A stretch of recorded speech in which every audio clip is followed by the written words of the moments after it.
Je m'appelle Timothée Dess, je suis en deuxième année d'animation 3D à Innov et en ce moment je participe au challenge 36 Days of Type.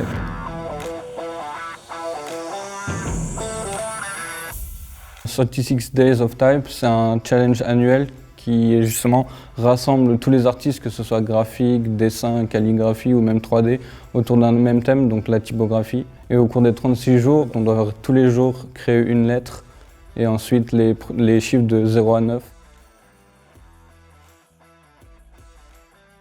J'ai découvert le challenge en 2020, sauf que c'était à la fin du challenge, du coup j'ai attendu 2021. L'année dernière, j'avais pas un concept défini, du coup je me suis arrêté à la lettre D par manque d'inspiration. Et du coup cette année, j'y suis allé jusqu'au bout. Le but pour moi cette année, c'était vraiment de me découvrir un peu artistiquement. C'est juste le goût du challenge en fait, le fait de me dire que si j'arrive à faire du jour A jusqu'au jour Z, déjà ce sera un achèvement pour moi. J'ai voulu reprendre les Pokémon parce que c'est assez mignon et puis ça parle un peu à tout le monde. Je trouve un Pokémon et du coup je prends la première lettre de ce Pokémon et je l'adapte un peu histoire de rappeler justement ses couleurs, les traits physiques que le Pokémon a. Par exemple le P de Pikachu, ça va être jaune avec les petites joues rouges, etc. et puis la petite queue qu'on connaît bien.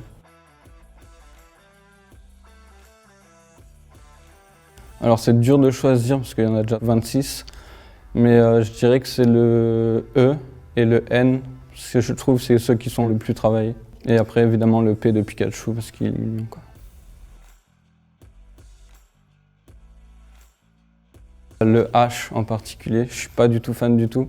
Je trouve que le style n'a pas été trop respecté comparé aux autres, où j'ai essayé justement de garder un truc homogène. J'ai commencé par faire le concept, donc en amont, parce que le but c'est quand même de faire une lettre par jour et pas de les faire à l'avance, parce que sinon c'est plus le challenge. Mais pour le coup, on a le droit de faire des concepts. Du coup, moi ce que j'ai fait, je me suis posé devant Photoshop, j'ai dessiné toutes les lettres de base en fait, et après j'ai dessiné par-dessus en reprenant un peu les traits des Pokémon, etc. Histoire de quand je m'assois devant mon PC le soir en revenant des cours, je sais déjà sur quoi je pars. Je peux directement partir sur la 3D, donc je gagne pas mal de temps, et niveau inspiration c'est mieux. Ensuite, pour le premier jour, du coup, c'est là que j'ai set up un peu tout le truc pour avoir le lighting pareil sur tout le long du challenge, sur toutes les lettres. Donc du coup, le A, ça a été un peu le plus long à faire parce qu'il fallait tout set up, les lights, etc.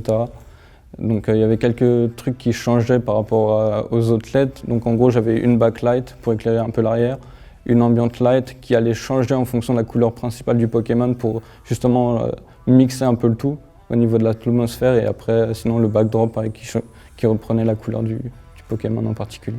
Pour la partie 3D, modélisation, lighting et tout ce qui va être rendu, j'ai utilisé Cinema 4D, c'est avec celui-là que je suis le plus familier. Et sinon, sur certains Pokémon où il y avait besoin d'un peu plus de détails, par exemple sur des fourrures, etc., quand il fallait rajouter de la couleur, j'allais sur Substance Painter. Premièrement, ce qui m'a assez surpris, c'est au niveau de la confiance. Il y a eu beaucoup de retours assez positifs, j'ai pu justement améliorer tout ça, etc. Dès que j'avais un problème, ils étaient là pour m'aider. Aussi au niveau de la visibilité. Donc au début du challenge, je me suis dit que j'allais passer mon Instagram en mode créateur. Et en regardant les statistiques tout à l'heure, il y a plus de 20% d'abonnés en plus sur les 30 derniers jours, donc c'est assez conséquent.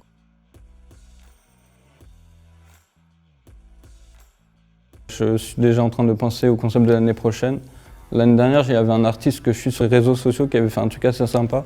Il avait fait une lettre de base en fait, et par-dessus il y avait un espèce de drap qui était tombé, donc il avait fait une simulation de tissu un peu, et on pouvait deviner justement la lettre sans la voir. Et je trouvais ça assez cool, donc j'ai envie de partir sur un truc un peu plus dynamique comme ça.